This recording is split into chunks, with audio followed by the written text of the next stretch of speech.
going on, everyone? Let me know if you can hear me down in the comments. I always get paranoid that my mic isn't working.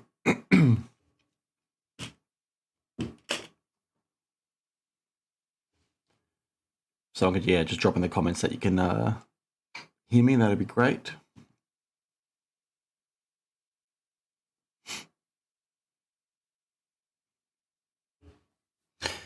Sweet. How's everyone going? There's some comments here from like early in the AM. These were left at like 2 AM. It's, lunchtime now, Australian time. So good old Timmy was busy dropping all these at 2 AM. And apologies, guys, if I sound a bit off today. It's because I'm pretty sick. I'm like hopped up on painkillers at the moment. So I'll try and go as long as I can, but just bear with me today. How's it going, Joe? Thanks for letting me know. How's it going, Blizzard? Double D Vintage, how are you? Thank you for letting me know. How's it going? How's it going, Brendan? Apologies, I'm going to cough every now and then. Can't control it. I've just not been too well. I just wanted to jump on and talk about a few things. Obviously, the video I dropped the other day talking about, this weird trend that we sort of see in the hobby, this circle jerk that goes on. So I thought maybe we could talk a little bit more about that, and also maybe some more about this CT scanning stuff, because there's been some posts recently from people trying to sort of, downplay the whole situation. And I think it's a bigger problem than what people are trying to make out. I think it's a thing that the industry definitely and desperately needs to fix. But I'm keen to hear what you guys want to chat about today. So just drop, some topics down below and we can sort of go from there. But I might kick things off with that video that I touched on, about the circle jerk that goes on in our hobby, because I saw Neo Cards and Comics put out another video about a day ago talking about the fact there's not many collectors these days, which I think, many people would agree with, right? That's pretty common sense. What's pretty interesting with that statement is that, there was very few channels, talking about this sort of thing 2-3 years ago. And that's not me trying to sort of pat myself on the back, being one of those that were talking about it, or Sports Card Radio, AIH Sports, even Neo Cards and Comics have been talking about it as well. It's just pretty funny how more and more people are sort of starting to realize it for themselves, right? It's like, well, where were you guys, 2 years ago? Why were you not paying attention 2 years ago? Because the writing was essentially, on the wall. You've got so much of this industry now catered to the whole flip, which is fine. It's catered to, ripping, wax, breaking, and all that kind of thing. I get it. It's an industry, but it's like, where are the collectors? And the example I've used in the past as well, I'm going to just jump straight into it, has been like what you sort of saw in the luxury watch game. I've given this example before. People are sick of it, but it's an important one to remember, right? Because what sort of happened in that space was you had, retailers, secondhand dealers, flippers basically buy the same product between themselves, and they'd constantly sell it back and forth between themselves. And they'd each, be trying to get that margin each time. On a $20,000 watch, you're talking maybe a $300-$400 margin. It's not a whole lot, but that's what these dealers were, doing. And they just kept going back and forth between each other until you got to a point where, a watch that retailed for, $15,000 is now selling for $45,000 on the secondary market. And that's because, it created this artificial demand. And I think that same thing, definitely exists in the card hobby. I've talked about that before, but that's sort of what Neo's video was talking about today, about the fact that, there aren't many collectors these days. Most of the action you see is people trying to make their margin, and, there's nobody really looking to keep cards on their desk, really to collect the cards long term. And when I've talked about this in the past, the concern for me has always been, well, what's going to happen, when the, artificial liquidity that's going on, right? This flipping between people just suddenly, stops because they realize there's nobody there to buy the cards that they think are things people want to buy, right? It just seems so artificial to me that, I'm worried that you could have a pretty big uptick, like we've sort of seen in the last year with this, hobby continuing to boom again. Obviously not like what it was in the past, but, going along that trend, and all of a sudden it's going to drop off, because when you've got people trying to consolidate or liquidate because they need the funds, because the economy might not go the way it wants, there's going to be nobody there to pay the prices that these things have now been set at. And I think we've seen that with some of these, high-end cards, like those ones, and the stuff that people actually want, like exquisite and game use stuff and first year stuff and early Michael Jordan, autograph stuff. That stuff is always going to be, sought after, because he's a GOAT. You guys get what I'm saying. But it's just interesting to sort of see like the stuff that people are placing high values on now, the prospecting stuff, which is what I talked about in my last video as well. Is the demand there for that? is somebody going to be able to consolidate that? And if you've got somebody that's invested, their career, right? You've got people that have quit their jobs to become flippers, right? And if they're banking on the fact they can liquidate this sort of stuff and they haven't taken little profits along the way, if they start selling and nobody wants to buy, that's going to, shock the market, especially when you look at it from a repack perspective and breaking. It's a pretty big trickle down effect, in my opinion, that is pretty concerning. And I think that's what sort of Neo was talking about today. Maybe not into that detail, just more talking about the fact there's not many collectors out there compared to like them. I think what he sort of said actually was that, the vast majority of this hobby are not collectors anymore. And the industry is tailoring towards these non-collectors. So if it sort of disappears, what does that mean? So that's where my mind is going on that. I'm keen to hear your guys' thoughts because it's, like I said, a tricky one because you've got this artificial liquidity, all these people spending money between each other, but nobody's actually consolidating that into a collector willing to own a card for, 30 grand. When, if this artificial liquidity wasn't there and these flippers weren't flipping between flippers, maybe that card would have been worth 5 grand. Like, do you have people willing to spend that kind of money? And, the people that are going to spend that kind of money, are they going to feel comfortable having spent that kind of money when the market, dips further? Like, are they going to be okay saying, well, I paid 30 grand for this and it doesn't look like that was right. I'm never going to make my money back. I'm just not going to collect cards anymore. I think there's some of that that's probably going to go on as well. I'll quickly click through some of the comments and then we'll see what you guys have to say. Mike Petty, happy Friday fun day. It's Saturday my time, but Friday was good. I had a few beers after work, which was good fun. Hope you're doing well, mate. From Brendan, do you think CT scans have been around a while, like Panini Holo Codes and recent? Yeah, like shadow of a doubt, it's been around for a long time. I had, somebody tell me here in Australia that it was happening out of China, back in 2015. Like this stuff has been around for a long time. It's been rumored to be happening for a long time. There was stuff apparently in the 90s with X-ray machines. That was quite well known. If you go ahead and read Blurt forums, you're going to see some of that story be told. I don't think it's anything new, right? I think it's been around for a long time. I think the only thing is now that it's become a bit more mainstream. And I think that is good, right? I think we've seen a lot of people maybe like find out about it, like this industrial inspection company that I've talked about in all the CT videos. Like they've heard about it and then like gone ahead and said, well, let's go ahead and do this. So you've got more people entering and doing it. But the reason why I think it's good that it's known is that, the businesses now can actually realize that it's actually a legitimate risk and they can start trying to, put controls in place to protect against customers, right? Protect their customers. Because in the past, it was happening in the shadows. It wasn't mainstream. They didn't really need to fix it because nobody really knew about it.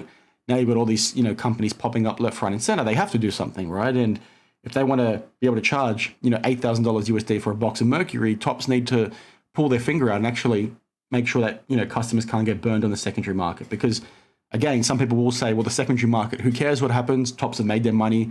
Well, they should care what happens because if customers are getting scammed and don't want to participate anymore, that's lost revenue for them down the line because the secondary market keeps, the first market on hand, right? If there's no, card shows going on, there's no, revenue sharing on that side, tops are going to find it harder to sell product to people down the line. Exactly. Why when they listened to Mike Petty 5 years ago, tie me kangaroo down sport. Because, yeah, exactly. He did. I think Mike Petty would have been one of the ones telling people, I think, how can we help Wemby keep his feet on the court? It's affecting his card value. He's an interesting one, right? He just seems like a long-term injury waiting to happen, to be perfectly honest with you. Like, I'm not sure how long it's going to take for him to grow into his, body, grow into his frame and basically turn from a boy to a man. But he's just one of those ones that could, like, he just looks like the kind of person that's going to have, a career ending, injury that, just completely derails all this money people have spent. Even Sports Card Dad is figuring it out. Yeah, Dustin's an interesting one. I've talked about him before. I think he just goes with the flow a lot of the time. But yeah, even his last few videos have been great. I think that's no surprise because I think if you look at the views too, people are coming back for those. So that should tell him all he needs to know about, the fact that people appreciate what he's talking about. This really wasn't on the radar until Ken Golden featured it on King of Collectibles. Are you talking about CT scanning? There's a few posts that popped up on Instagram as well that actually got like, tens of thousands of views. To be honest, I'd be shocked. I'm not sure if you're alluding to CT scanning here, but I'd be shocked if somebody like Ken hadn't heard that in the past. And if I can hear it all the way here in Australia as a random collector, the story's been around for a long time. That's basically what I'm trying to allude to. How's it going, mate? It's afternoon for me. Hope you're having a good day. Somebody who's in school for their economics doctorate should build their thesis on this dynamic would be interesting. Yeah. Are you talking about the, flippers between flippers? I think I've seen some stuff like that. People have posted on Reddit, doing their, PhD or doing their, honors project, and they're trying to build this out. I think I've seen a few posts like that. A lot more on the marketing side, but like I agree, it would be really interesting. The same thing in the watch space. I think if you look at the watch market, that's a lot more advanced than where cards is in terms of money being spent, obviously because they're a lot more expensive and the people buying those things have deeper pockets, but the trends are there. And I think sports cards are following the same trend. They're just delayed. And maybe it's because of the money, right? It's a lot easier for people to be spending money on cards. So maybe that's why it's taking a longer time to settle down, but it's just really interesting. I think it's one of those things that people just need to watch very closely, because I think if that money stops, right, like what's going to happen? What's the industry going to look like? And it's also why it's concerning when companies like Topps and Panini and Fanatics and all these other, grading companies and other businesses that rely on this industry for their revenue, like if they're not looking after the end consumer being the true collector, like what's the hobby going to look like? And that scares me when you think about what could happen if that loses focus. And you go back to the 90s to sort of see what happens, and that's where the overprinting, the overproduction, poor quality, terrible inserts, not really any chase cards come into play. And that's why you sort of had the boom of the 90s fall the way it did. And I was going to say something else there, but I can't recall exactly what it was. But one of those things, this is why these companies need to care about it, because the end consumer, the collector, is most important at the end of the day. When we Fanatics get rid of all the breakers, all the fudge packing, PSA weeds out all the trimmers, the hobby will thrive again. I think Fanatics have a really good opportunity to do that, to be honest. Like they have the platform, right? They can control who's on there. And the second you sort of see like some of this gambling stuff that we've seen over the last 12 months, but some of the stuff that I showed the other day in that video where they were doing like the Who Wants to Be a Millionaire music and all that kind of crap, Fanatics should see that and say, guys, get the F off my platform, right? There's no reason why they shouldn't be doing that. It's just odd that they haven't. So if they want to sort of clean it up and self-regulate, they have the opportunity to do so. So I don't know why they're not. Obviously they're making money off the back of it, but customers are getting burned through those things. And it's one of those ones, play the right game now, i.e. treat it right now, self-regulate now so the government doesn't do it for you later. That's how I sort of see it. Stop collecting when 2003 Exquisite came out and boxes were 1K, but now it's crazy someone buying cards for more than a mortgage payment or cost of a car, which is insane, especially on price alone. But when you look at, the print runs and how often athletes and people like non-sports athletes sign these days, it's like, guys, these things aren't rare. Like, obviously, you're going to be very targeted with what you're buying, buy what you like, collect what you like, but it's not the same, right? The reason why 2003 Exquisite is special is obviously because of that rookie class within basketball, but also because they treated the inserts right. They treated the set right. It's rare, it's scarce, and something like that will obviously never be done again. Junk Wax 2.0, it's basically a junk slab error as well. Ruben has the self-destruct button. I think they're just happy making their money, to be honest. We'll agree, yes, is a 4 times better investment than Kyler Murray. Mike Petty, exactly, Dan. People will get tired of getting their teeth kicked in. Dentistry is expensive, and eventually you learn to take, yeah, exactly. Right, it's going to happen. It's just at what point? And like I said earlier, like I briefly mentioned repacks. So much of the liquidity at card shows comes from repackers paying 90% comps, which means, right, if you're somebody that goes to card shows often, you've got that in the back of your mind when you're sort of taking cards to a show, because if you sort of target certain things, if it doesn't sell, a repacker is either going to take it at the start of the show or at the end of the show. So you sort of have that fail safe, and you see that happen at a lot of big shows in the US. You watch a lot of card show vlogs; they talk about it all the time. So, if things were to decline and end consumers no longer buy these things that flippers are flipping between each other, that might mean that repackers don't spend as much. Which means what? The people setting up at these tables might not be able to sell or move things as quickly as they have been. And I'm not trying to paint a doom and gloom situation. I'm just trying to talk about it through the lens of how we should all be looking at it, right? These people going to shows thinking they can sell these things because repackers are going to clean them up is maybe not, a foolproof plan. And that's why it's sort of tricky, right? Where you got all these things that are interrelated to each other. That is primarily coming down to things like breaking, prices of boxes, flippers flipping, repackers. That money stops. This artificial liquidity stops. Like, where is the money going to come from to keep it sustainable? I probably worded that really poorly, but I don't see it coming. A lot of flippers are now listing low-end $10 to $20 cards for 50 plus, making it hard for genuine. Exactly, but it's a huge pain point. Things have changed quite a lot, which is really annoying. I also need to reply to your DM on IG. I'm not ignoring you. I've just been really busy at work. I agree with all this, but I think there is more gray area between flippers and collectors. I'm keen to hear what you mean by that, because I think it's pretty. I think a lot of collectors are flippers, but not all flippers are collectors, if that makes sense. I think you've probably got 80% of flippers being, there to flip, and the remaining 20% are probably collectors, whereas I think every collector is essentially a flipper. So that's the distinction I mean between the two. Like a baby giraffe. What's a meme card you suggest people to buy? I don't tell anyone to buy any cards, to be honest, but if you want to buy some meme cards, go buy some Jeff Wilson Tops Now cards. Or actually, better yet, go buy the Slab Stocks ones, because those guys are scumbags, and that's a cool one to own if you know their history. How's it going, Alex? Mine is the Mark Jackson card. Like, why would you buy that? Apologies, I don't know the backstory on that. Maybe because someone can drop it down below. The hobby is exponentially declining. I think it is, but there's got a lot of artificial liquidity, like I said, sort of keeping it afloat for the time being. So it's curious to see what's going to happen, like when the penny is going to drop. I think we're starting to maybe see it now a little bit with Topps Mercury. The fact that, there are Topps Now cards out of 99 selling for more than the equivalent Topps Now card out of 99 out of Topps Mercury is pretty laughable in my opinion, but I'm keen to hear what you guys have to say on that too. You gave up on NBA and stick to soccer like Futera, Obsidian, and Select. I think some people would scan Futera as you get 23. Yeah, like I think there is Futera actually. So the NRL cards here in Australia, Futera do the one-of-ones, and they do the gold borders for those as well, which are pretty cool. I feel like their quality's declined quite a lot in the last 12 months. Like I've bought a lot of their stuff for soccer in the past, and I really like the fact that on the back of their cards, it doesn't work anymore, I don't think, but what they used to have was a code that you'd type in on their website, and it would tell you exactly where on the jersey your relic was from for relic cards, which I thought was pretty cool. But those gold one-of-ones are awesome. I just think their QC is pretty poor these days, at least from my own personal opinion. You would like to see a statistician do a study on the odds of a breaker hitting so many product hits. I think some people have done that before. I think Pancake Analytics maybe did it when the whole Kaboom thing went down. I have to double check. It's just a tricky one because you don't actually know. There's a few things you don't know. You don't know how many boxes were printed for a lot of the time, especially when some of these companies don't, share checklists right out the gate. And then you also have to weight up the one-of-ones, right? And the product hits. Like who determines what the product hit is?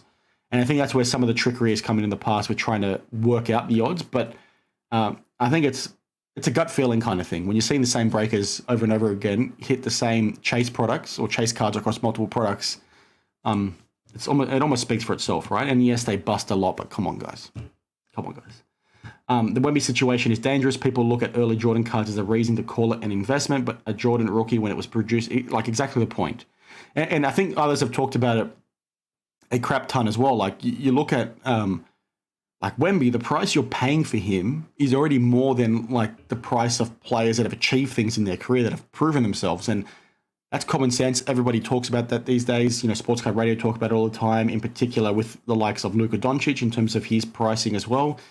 But that's what people forget. Like the success is already baked into these players. So do you really think, if a Mike Trout card, right, or a Wembanyama card is selling for $1 million now, and when they've finished their career and won maybe multiple championships or whatever, like, is it going to worth 10 times more?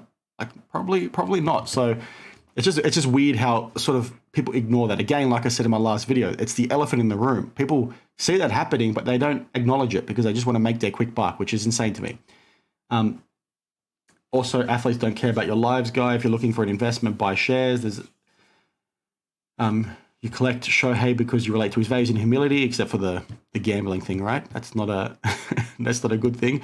But yeah, like I think just collect what you like, buy with what you resonate with. I think that's just common sense, right? Patches, I always bought on the last day of a show. Dealers were always willing to deal as they didn't want to carry. Like exactly, that's common sense, right? And I meant to say that in a nice way. Like that's the stuff. That's how you sort of treated this hobby in the past, right? But again, people are buying at tables on day one these days. Roy would look for the miserable faces I've discussed and offer away. Not sure what you meant to say there, if I've misunderstood it. They do not share print run numbers. I think like you can work it out for some.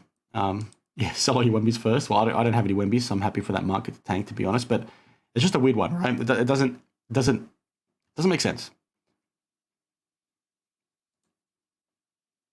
Sean, I've heard that in general you have a 5% chance of getting the value you paid for on a break back. I think some people have looked into that as well. It depends, right? I think that's where it also gets tricky because some of these breakers definitely look after their customers. So it's like there's definitely some shenanigans going on, and then they're bringing the whole card game crap and all that sort of shit, and it just becomes really murky pretty quickly. So it's like, who's actually winning, right? Who's actually winning? No one wanted 86, 87 Fleer. A lot was returned. 89 to 90s when people showed interest, and that was due to David Robinson. That's fair. I wasn't born back then, so I wouldn't know for myself, but I'll take your word for it. That sounds about right. I always add up all the teams in a break and see what the profit margin is for the breaker. It's insane, especially when I think the Break Comp Cards website and account on Instagram is actually a really good watch because they'll post when new releases come out what breakers are selling, the team spots for, the random spots for, and it's pretty crazy to see the, premium or the margin some of these breakers are trying to make. Like you might have, an $8,000 product sell for $9,000 on average across breakers, but then you might have some charge $12,000, $13,000 for that same box, and people go to them and use them. It's crazy how like you could have that kind of discrepancy, yet in the internet age, people not notice that, right? You're on the phone all the time. Like surely you could find a breaker that's going to sell that thing for cheaper. So it's just there's so many like elements to it that it's pretty hard to keep up with. Worth $80. And I think what's it worth now? I think that's the other interesting point, right? Fact that the Mercury when we were all one color patches hurts a set. I completely agree. I think like the lower parallel stuff looks good, but like I said in my video, I compared it to Eminence and I also compared it to Kobe's Eminence. And people missed the point of what I was trying to say. Like Eminence is a more expensive product, okay? So there's a distinction between the two. But what they sort of did with Eminence was they capped it out of 25. So that meant that when you were getting a patch auto, you were getting a patch that was, of high quality, of something that, looked good.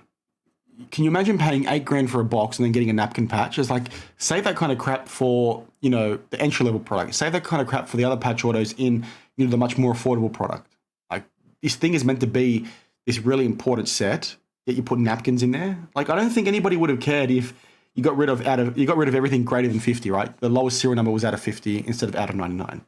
If they went ahead and did that and charged, double the price for the box, the thing still would have sold out. And yes, people would have complained. Maybe I would have complained, but at least the people getting them would have got, patches that represented the amount of money they just went ahead and spent, right? That was my whole point with that whole situation. When you get an Eminence card and you hold one in hand and you see it's game used, the relic looks fantastic, autographs are really clean.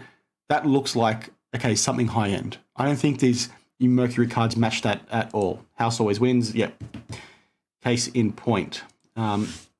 It's true baseball was so much hotter in the 90s. It's sort of like baseball here in Australia, like it has a following, but not like the other two US sports.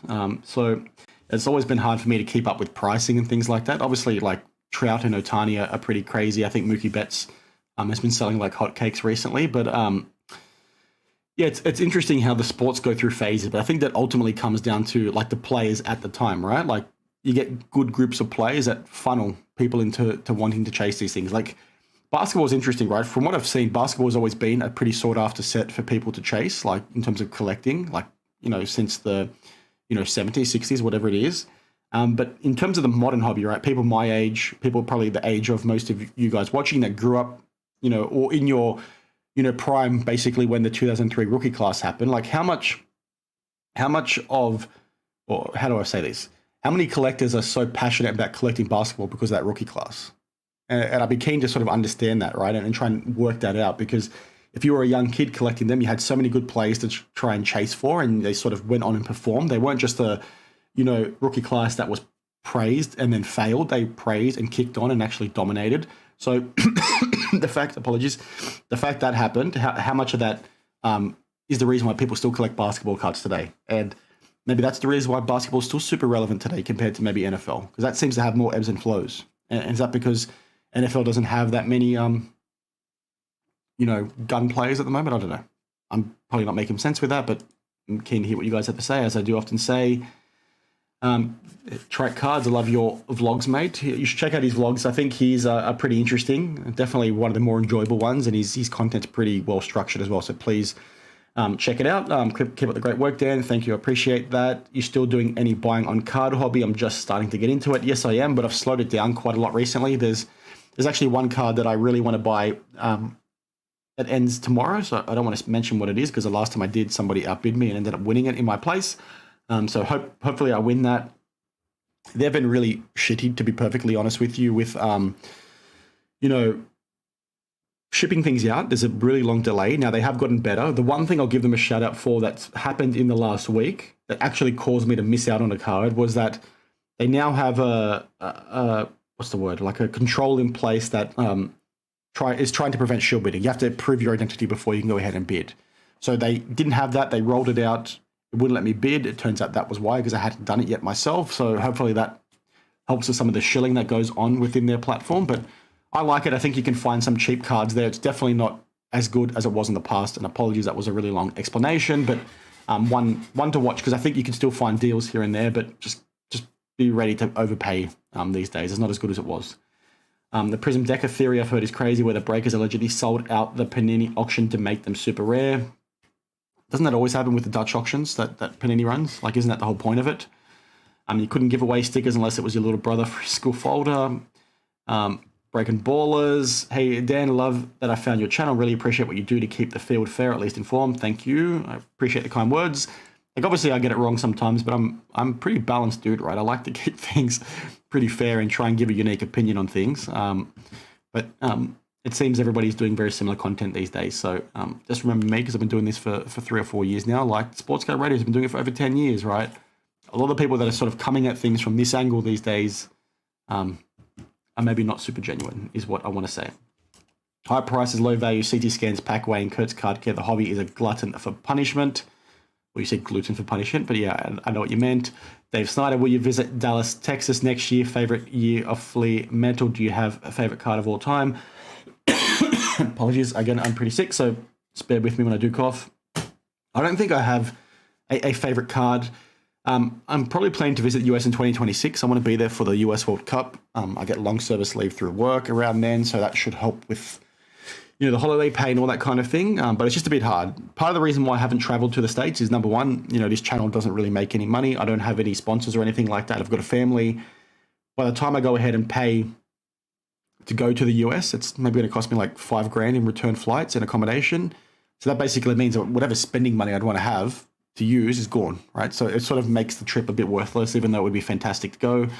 So not planning to go next year. Hopefully can be there in 2026 and maybe time the national as well if I can.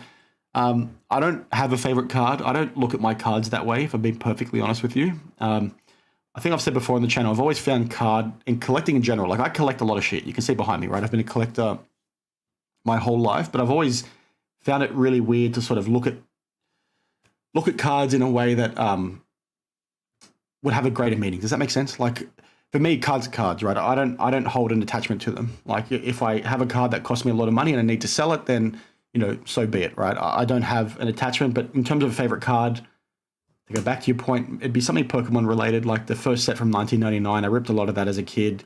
Maybe the first edition Zapdos from that set. That's something that I'm trying to buy. That's the earliest hit that I can recall hitting. I was about 8 or 9 years old, so it was pretty cool. But again, I don't look at cards through that lens. I just find cool things like this that Trike actually sold me, who, if he's still in the comment section, just patch autos, game you stuff from teams that I like. Right? Takes my fun of being a fan for that sport to another level. Nobody wanted stickers, so that's to the comment earlier.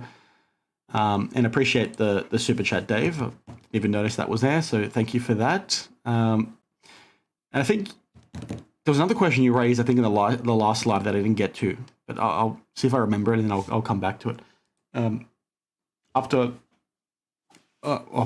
All that after Mastro, PWCC, and Operation Bullpen, people are stupid as F. That is one thing that can't be disputed. And that's interesting. So I saw Brian Gray interviewed Mastro the other week. I haven't watched it yet. It's just, one that people need to be across, right? Because people are really ignorant to the history of this hobby. And yes, collecting is fun. You meant to be there just to collect cards, but shady shit has happened for a long time. It's nothing new. So, learn the history because it's pretty ignorant to think that it's not still happening, right? Traveling wasn't legal in 2003. Just curious, how is the collecting community in your area? Yeah, it's pretty good. I think Zar Crazy, if he's still in this chat, he's from Sydney as well. And I think, as I said before, Sydney has, or Australia in general, is big time collecting. Australians are like proper collectors, if that makes sense. Like, we are set collectors. We have, pretty cool cards. You go to shows here, you're going to see, some pretty high end Jordan stuff that you've maybe never seen before. So, I think it's very collector focused is the point I'm trying to make. The flipping game is obviously here as well. It's just very slow. It's a lot harder to sell things quickly. The liquidity isn't here like it is in the States, but it's primarily collector focused. You saw a breaker accidentally sail the same spot twice and didn't realize until a one hit you. And that's interesting, right? I challenge that, right? So basically what you're saying here, they sold the same spot twice and they hit a one and it was awkward. I think I'd be surprised if they didn't notice that. My thing would be they probably noticed it and then didn't do anything about it because they thought they could get away with it until the one came. No doubt breakers have done that before. You recently got a Futera pre-game worn jacket Man City patch of Rodri. Do you think his cards will go up now he won Ballon d'Or? Possibly, but soccer's an interesting one. And I think, those of us that collect the sport will know this. I think prospecting is insane in soccer. If you look at, US sports, look at Wembanyama, we just talked about him. Prospecting in the States is insane. People are paying crazy money for these players, but they're pretty targeted with what they're doing, right? There seems to be a trend. And it's sort of based on somewhat knowledge, right? They're picking the best guy of that class. With soccer, you've got people that don't really understand the sport. They don't really watch the sport, just picking random young kids because they play for Barcelona. But that doesn't really mean much in soccer. And it does to an extent, but you need to look at soccer through the lens of it's played by literally every country in the world. It's a working class game in every country around the world. You've got kids playing it on the streets. You've got a huge participation, right? So the good players are coming from everywhere and anywhere, right? There's so many leagues, there's so many top leagues, there's so many top nations. Like, you can't just pick the good team and say this guy, that's the next, super kid, the next wonder kid is the one that's going to be worth the money. So Rodri is obviously great, but it's really hard to pick that in soccer.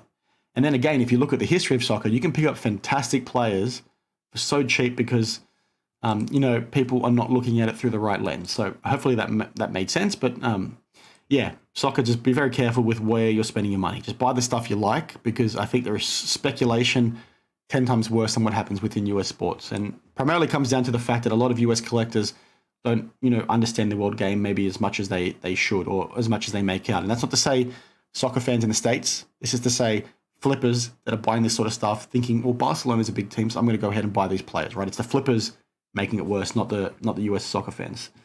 It's the only way you win these days. Anything nice? Mega bids. I love getting shielded up for the mega bid. My favorite, the hilarious thing about the whole sports card therapist situation is that, the mega bid thing with him came up, a week after he was shitting on Shillwave vlogs, right? So that was like almost poetic. It was like cinema in real life playing out, right? This guy grilling someone for shill bidding, and then the week later they got caught for doing the same thing. Next one up, do you think Rodri's... Yeah, so I think I just answered that question for you, and apologies, I'm a little bit behind in the chat. I'll quickly catch up. It looks like maybe 5 or 6 minutes. Where are the CT scanner breaks? There's definitely a market for that, right? I'm surprised no breakers maybe offered that as a service yet. There's definitely a market. You'll see it in some capacity, or at least in someone's video for sure. In terms of NBA cards, you mostly collect silver/holo rookie cards. They are the most aesthetically pleasing and will probably be worth more than a lot of numbered cards 10 years from now. I think it depends. I don't think that's the case, to be perfectly honest with you, for modern product. But I think like early Prism, early Select, the silver Prisms are pretty low print run. And that's the reason why you see them sell for the prices they do. It's just tricky, right? And I think what you mean about numbered cards is that there's so many of them, but you need to remember, however many numbered cards there are, there's probably more silver Prisms out there across all the products. But maybe I'm wrong with that generalization, but it's just one to remember. Again, be very selective with where you're spending your money, I think is the point I'm trying to make. There are so many hidden fees by the large companies in this industry. It's so frustrating to have to dodge all the frauds and crooks, and also make sure you don't get ripped off from the companies. Like I think a lot of that comes down to like the stuff I've said before. I think companies in this space are just really inefficient. I don't think they're built or structured in the right way to be $1 billion or to be operating in $1 billion industry. And I think that's why you see them make so many mistakes, and that's why they have so many fees. Because I think there are a lot of efficiencies in this space that are not being taken advantage of, and that's where Fanatics getting a grader, I think, could make them a heck of a lot of money. Because if they could streamline the process and have cards go into product already graded, I think that would be a big deal for the sheep out there. Not so much for me, but for the sheep for sure. You suspect there'll be shenanigans with Topps Gilded Collection. I think there's always shenanigans. It's a great idea for a breaking company. CT scan boxes of shit. Again, don't be surprised if you do see that. Weird question. Do you feel the hobby is tilted towards the US? Do you get as many hits in Australia? Funny question. I used to think, because Cherry Collectibles were like the OG breaking store in Australia, and I started breaking with them in around 2014, 2015. It was right around when the owner first started. He used to break out of his, apartment inside of his lounge room. And what I used to think at the time was that Panini was sending them loaded boxes because they pulled a lot of good hits. And maybe that was ignorant of me, but my thought process was, well, Panini are quite advanced in the US market. People are buying this product, but Australia is pretty, niche. It's not really buying it because it's hard to buy the product on the shelves. So when you've got a breaker partnered with them, like they're a vendor, right? They're what's the word I'm looking for? A retailer. What's the word? You guys can drop it down below. They're buying the boxes directly from Panini is what I'm trying to say. So in my mind, it was like Panini's trying to sell to a new market. They want to try and get Australian collectors buying products. So what's the way they do that? They go ahead and send boxes with good hits in them. You enter a break, you get good stuff. And I used to think that back in the day. So I don't know. I think to answer your question for the modern hobby, I don't know, but that was my thought process back then. And I'd be keen to get Zard Crazy's one's thoughts on that, because he's obviously based in Australia too. But that's how I always thought about it. Like, are they sending loaded boxes to Australia to try and get new collectors hooked, try and get them buying more long term? I'll come back to your question in a sec. Daniel, if you get a chance, please check out our nice 3 hot auctions over at John's. Not sure what that is, but send me a DM. Do you play video games? Yeah, I do, but not so much these days. Like my day job is like intense, so I don't really get much free time. And when I'm looking after the kids.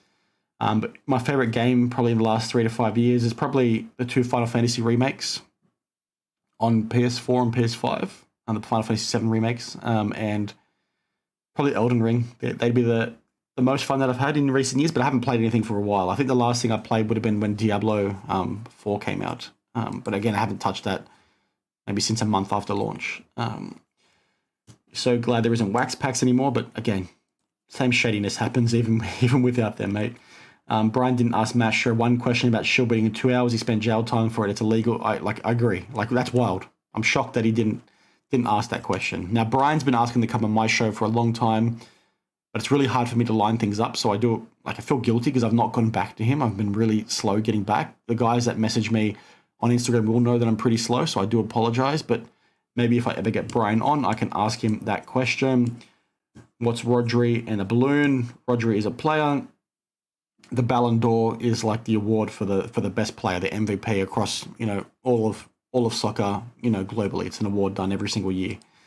John Sports Cards runs a nice 3-hour auction over there. Cool, I'll check it out. Thoughts on the Topps Now cards with the red carpet and trophy shavings from that soccer event? Yeah, from the Ballon d'Or. I think it's stupid. Basically, what they're doing, they have the Topps Now cards, and then the memorabilia is like from the red carpet. I just think it's like dumb. Like I like the fact they're trying to do new stuff, right? We need innovation, we need disruption, but like that just seems so freaking stupid, guys. Like, come on.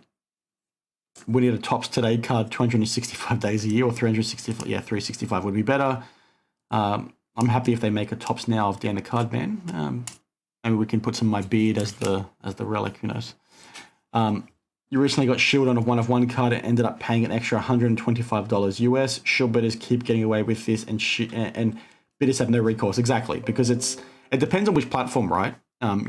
Fanatics Collect do sweet F4 to stop it. eBay don't really do much to stop it. You can report people.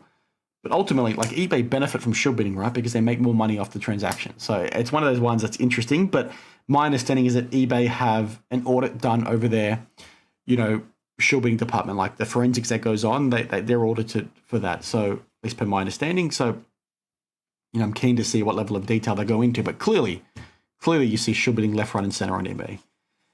If breaks became regulated like gambling, would it help? I think it would hurt the hobby. I think it would push prices to an even higher height because margins would need to be made, which is why I go to things like Fanatics. You have the opportunity to self-regulate. Like, stop allowing people under the age of 18 to enter these things. Stop allowing breakers to do duck races. Stop allowing breakers to use cards to shuffle around and do some like manipulation with their hands to get things the way they want them to go, right?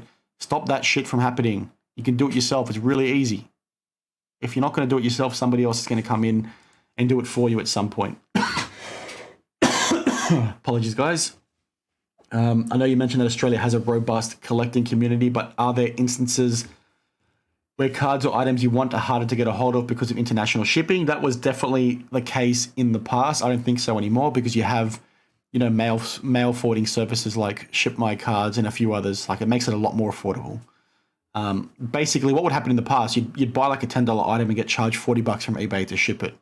And that's because, sellers on eBay only wanted to ship with, eBay's program. Whereas now it's a lot more affordable because I get it shipped at like Arizona and then I get it shipped to Australia. So it's not really an issue anymore. I think some collectors are still not aware of this, but it's not really a problem these days.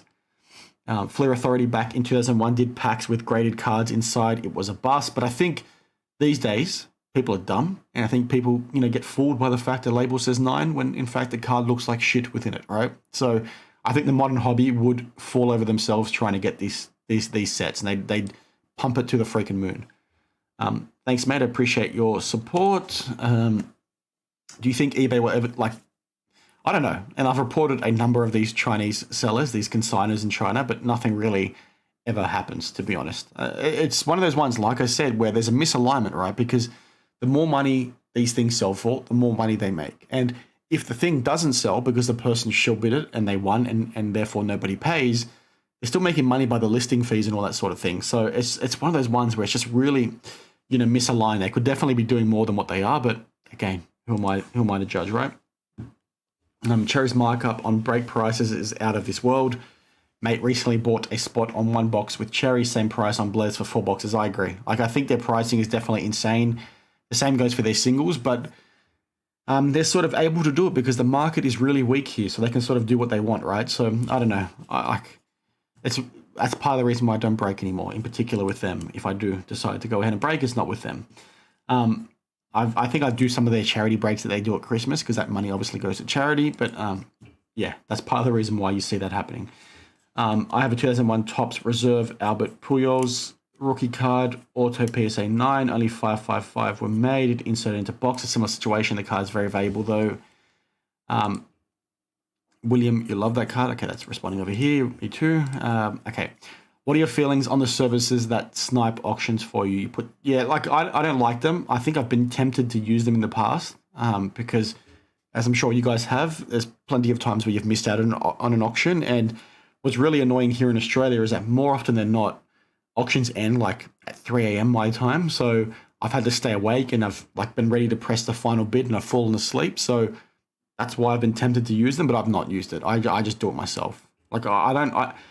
Is it considered, unethical? Possibly. Maybe there's more to it that I'm not thinking about, but I don't want to do it. I'm not going to judge anyone unless there's more to it that I'm missing that I'm not thinking about right now. But I think it's so common these days. Like, people are using it. It's like, yeah, it is what it is. The policeman of the hobby. I think I'm just the pelican of the hobby, mate. I'm the drunk guy at the bar talking shit of the hobby, I think is what I am. So what, the same card. Breaking is a criminal racket. They're making millions running cards through CT scanners, filling breaks to their guys. Yeah. Well, I think it's what I said earlier, right? You've got a lot of regular customers that seem to get looked after with some of these breakers. I think Backyard Breaks is most notorious for looking after their regulars. And obviously looking after your customers is a good thing, but Sports Card Radio have covered some of the shenanigans with that in the past. I think people need to be careful because if breakers have been actively, let's assume Backyard Breaks has been using CT scanners. There's no information to suggest they have, other than the fact they've hit a lot of big cards. But let's assume that they did. If somebody was to talk and whistleblow in that situation, people would go to jail off the back of that, right? It's fraud, and I think that's what people need to be careful with, because they're not really thinking through that lens when they're, doing this kind of shady shit that happens in this hobby. Would you return a card that was stolen even if you didn't steal it and just bought it? Yes, I would. I'm sure I'd be surprised if there was cards. I'm not going to be surprised if there's a card in my collection that was maybe stolen down the line. Like, how many things get taken at shows these days or over the years, right? It's bound to happen at this point. So, yeah, I would assume I would give that thing back. I'll not assume, I would give that thing back. Poor choice of words on my part, but you sort of saw that recently, right, with that whole Prison God situation where he had a Michael Jordan exquisite patch auto, if I remember correctly, the limited logos, if I remember correctly, that was like stolen from a guy in Italy that he ended up owning, and it was a big shit fight to get it back to that collector, right? It's just, it's crazy. And yes, obviously possession of stolen property is a crime. Obviously you need to know that it's stolen for that to impact you directly. You need to be reported stolen and all that kind of thing. But if you're, owning a card that was stolen, yes, you need to return it. Either give it to the police once you find out, or give it to the original owner, and then go break some kneecaps once you figure out who sold it to you and whether or not they knew. Backyard Breaks was making Logo Man boxes and other boxes, and they made a joke about it, that they knew what was in those boxes. They filled those spots. I think that's obviously been an interesting one. They've called a lot of hits. Obviously, they do that a lot. So maybe it's just them getting coincidental, getting lucky, but it's definitely one to think about. How's it going, William? Glad you could finally make one. It looks like I've finally caught up on the chat. Let me know what else you guys want to chat about. You can drop them down in the comments, and we can go from there.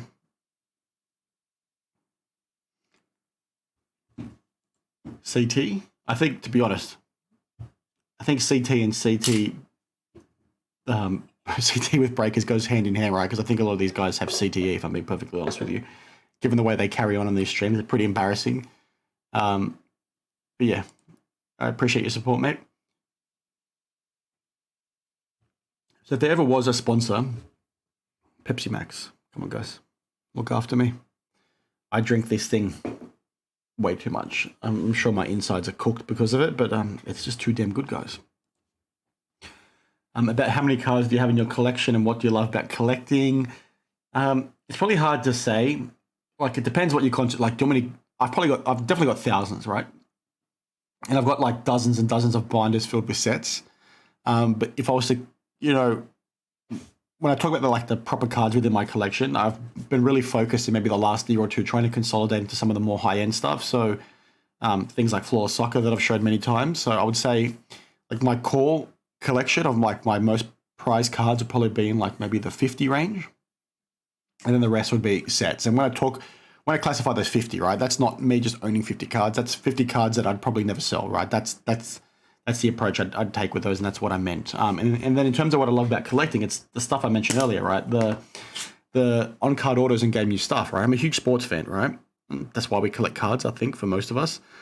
So for me, like what I like is getting stuff that, is tied to a game, right? This is a game use jersey, on-card auto. So I can sort of sit there and figure out which, jersey this came from. I figured it out for a few of my things, and then I go ahead and watch that game, and it just takes that, fun of watching that athlete, watching that team to the higher level for me. So that's what I like.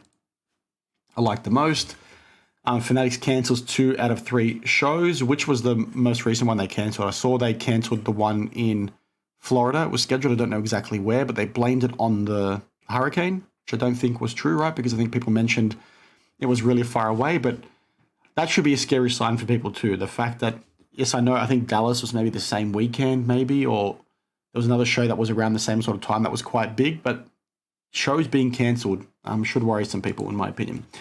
Are dealers scanning or breakers online? I'm just getting back. I have zero doubt in my mind that there are breakers out there scanning boxes before they go ahead and break them for customers. I'm zero doubt in my mind with that. And I can't disclose more than that, but that should tell you all you need to know. It's definitely happening. I just don't know the scale of it, but it's definitely happening.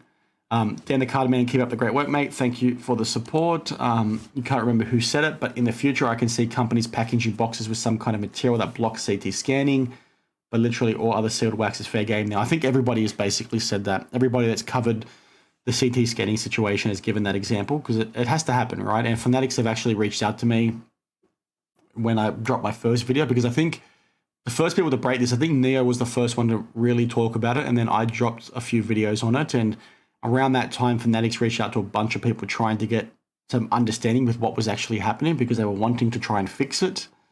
Yeah, not sure where the status is of that with Fanatics and trying to fix it, because obviously I didn't get in touch with them. They reached out to me, but nothing really ever eventuated because I couldn't align a time with them. Obviously, I want to help, right? I shit on Fanatics all the time, but ultimately I want to help the hobby. So, there's nothing stopping me from talking to any of these companies that I've shit on in the past. It's just them not wanting to talk to me is the problem. What was your most memorable / funnest favorite fish to ever catch? I don't know, actually.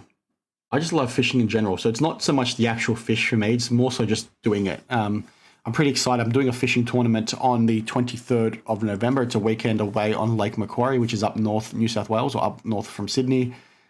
So hopefully I can get some good things there. I'm trying to think.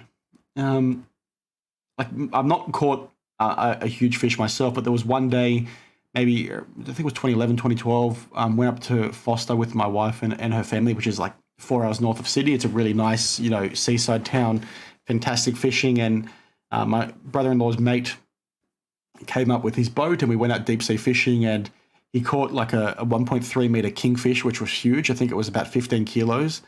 And then maybe 10 minutes later caught it was like 110 centimeter, 1.1 meter mulloway or jewfish as they're called, and around the same sort of weight. And just to see two fish of that size so close together was pretty cool. I've not caught one that big myself, but hopefully one day. But that was a pretty cool moment because everybody on the boat was just going, ballistic.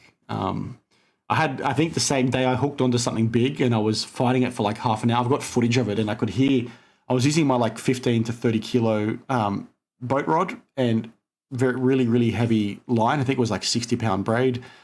So if you're a fisherman, you'll know what that means. But my rod was like cracking as I was hooked onto this thing. I fought this thing for half an hour, and then eventually the line snapped. So I think I had, a pretty big shark hooked, but it would have been cool to see what it was.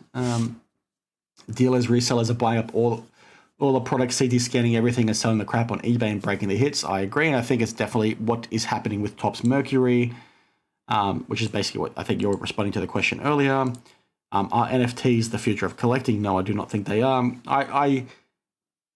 Because I work in the financial services industry, I see the benefit to, the technology, the underlying technology, right? The blockchain network, and how that can sort of help, some of these institutions and basically society in general, right? With creating efficiencies. I don't think NFTs as a form of collecting are going to be anything, amazing long-term. Like that just doesn't make sense to me why people want digital assets. Now, I can see benefits, right? I think Gary Vee, one of the good things this guy said was, I think he talked about it through like some conference, right? But I look at it through the lens of the Parramatta Eels, right? I've been a member for 20 years, or more than that now, maybe almost 25 years. And every year you get a season ticket, right? I'm not sure how they do it in the US, but the season tickets are like a plastic card. You don't get individual tickets. So my thought process for a football team would be, okay, make your physical season ticket a digital card, and then make them tradable on the blockchain. And then, fans, season ticket holders can buy them and trade them. And then maybe the more you have, the more discount you get when you go ahead and renew your season ticket. Like something along those lines. Something like that would be really cool to have from an NFT perspective. But, as a form of collecting, I don't know. And the other cool thing with that is if you're a new collector and you're buying into it, and you maybe haven't, been a season ticket for so long, maybe you can go ahead and then trade on the older ones, get the older ones and all that kind of thing. I think something like that is cool, but if it's digital card collecting, digital assets, I think that piece is silly, right? It needs to have a physical, tangible, asset tied to it. So in the example I just gave, it's going to be your season ticket, you getting a physical discount when you go ahead and buy from the team store or something. Like that's where I see the benefit. These companies don't care once it's in the hand of the consumer. Like, no, so I actually answered this earlier, so I'm not sure when you joined the chat, but this is like, probably misjudge in terms of a comment, right? Because they should care. Because if they're selling it to somebody and that somebody is then going ahead and CT scanning it or cleaning it or doing something shady with the product, patch swapping, whatever it is, right? And they go ahead and then sell that to somebody else. That end consumer that's buying it is then going to get burned. And let's say they find out they get burned. That customer is going to feel, burned. Right? I've just said burned a lot, but they're going to feel hard done by. They're going to feel maybe jaded. They're going to feel like maybe they don't want to spend the money anymore. So Top should care about that. Panini should care about that because maybe they're not going to spend more money. And if there's less people in the industry spending the money, that means there's less opportunity for Tops and Panini to make money because it means there's less people to sell to. So they should give a damn about the secondary market, even if they've already made their money, because it impacts, their future revenue growth and all that kind of thing. And I stumbled there when I said that, but I think that's pretty common sense, or at least hopefully it made sense. If it didn't make sense, let me know down below. I'll say it again, try and be more clear. But Topps and Panini, PSA, every single company that is operating in this billion-dollar industry should care about the secondary market because it ultimately comes back to them being able to make more money down the line.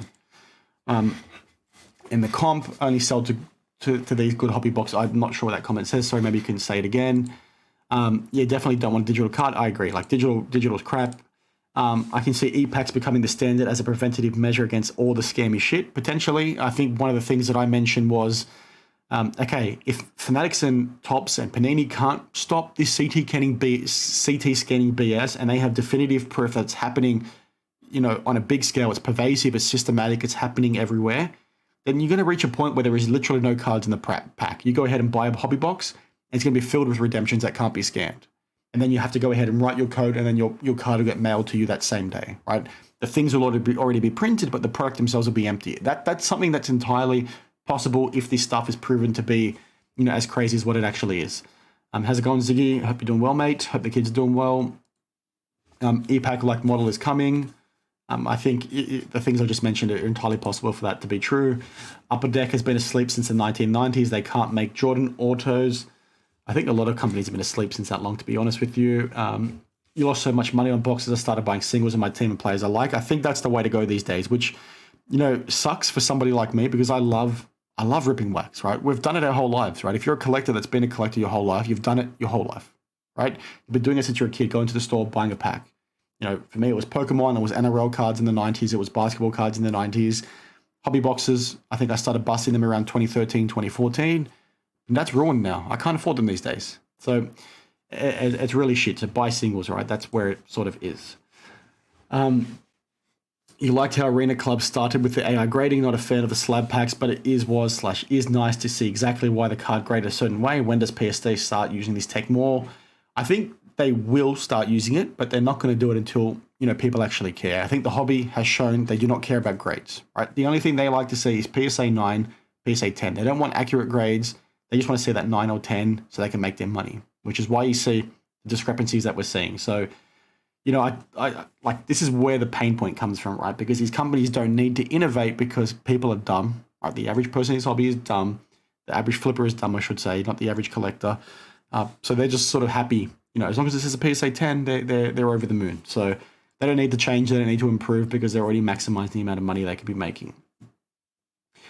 You agree, Fanatics does care about the secondary market. They have to, right? It's smart business. If they're not caring about it, then they're, giving themselves a really short shelf life. But these people aren't collectors buying it. They are flippers. Very few people even collect anything. So I said exactly these things at the very start of this live stream. And the thing I said to you is, eventually these flippers are flipping between each other, right? Eventually these things have to get into the hand of the end consumer, being the collector.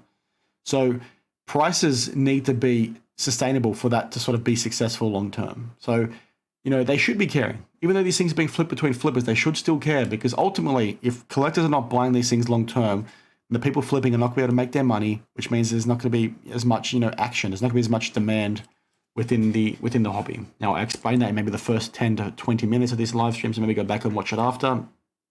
But yeah, I agree that it's about flipping these days, but I've already talked to that. Makes me want to stay out of the cards. I don't know why, but it's always been look, but the thing is, right, people say this in my comments all the time, well, Dan, you talk shit about this hobby, but it's like, no, like I'm talking about these things to try and educate, right, to try and keep people informed. But just because PSA sucks, just because Panini sucks, just because Fanatics sucks, doesn't mean collecting cards isn't fun. Like, buy the cards you like, buy the singles, keep them on your desk, play around with them, look at them, be a loser in your basement with your cards like me, and have fun, right? Just because the hobby has some really shitty businesses within the industry and shady actors and all that kind of thing does not mean you can't have fun and does not mean you shouldn't be collecting cards, right? That's common sense to me, so it's annoying that I have to say that, but it's one that people say often, so maybe people are feeling a lot more burned and annoyed than what I probably think, and you're saying agreed, so that's good. Top Shot hurt the progress of NFTs. That was a scam. EPACs could be huge. I think Upper Deck EPAC has been pretty successful in the past with the non-sport stuff. So keen to see what happens with that, to be honest, and how it sort of gets revived. I think it's still around, right? I've not really paid much attention to it, to be honest. I know you have, Zig. Why you dip? Because I'm Dan. The CT scanning thing, these guys are committing fraud and they're filling the spots with associates. They're all making money together. It's worse than we think. Yeah, I said that earlier. You only buy singles. You're done with breakers and wax. I think that's how it has to be these days, unfortunately. Like, it sucks, but it is what it is. You do lament that we can't really buy a pack or a box and get a good ROI on it. Singles are the way to go. For me, it's not even about the ROI. Like, I busted a lot of select 2013-14 basketball. I've talked about it a lot. That set, I want to say it was maybe $300 or $400 Australian at the time, which was including the crazy markup to get it shipped over here, right? Like, I felt that was an okay price considering what you got in there. You got, I think you're guaranteed to get 1 auto and 2 memorabilia cards per box, or maybe 2 autos and 2 memorabilia cards. I don't remember exactly, but, I wasn't looking to break that to sell the cards out of it. I was looking to break some cards and have some fun and get some stuff on my PC. So, like, at that price point with what you were getting out of it in terms of game use stuff, and most it was sticker autos for the most part, there was a couple cards that were on card auto. They were good, right? So, it is what it is. My wife's calling me, so I think I need to drop off because the kids might not be doing too well. Give me a sec, guys. Give me 1 sec, sorry. I'll see what she says when she replies. But I think I mentioned at the start that it'd probably do an hour. It's been about an hour. So I'll drop off shortly. You don't like ripping personal as much, too many junk cards when I'm done. I prefer ordering out. I think like if you're somebody that wants to buy that sort of stuff, that's what you have to do. But give me 1 sec. She's calling again.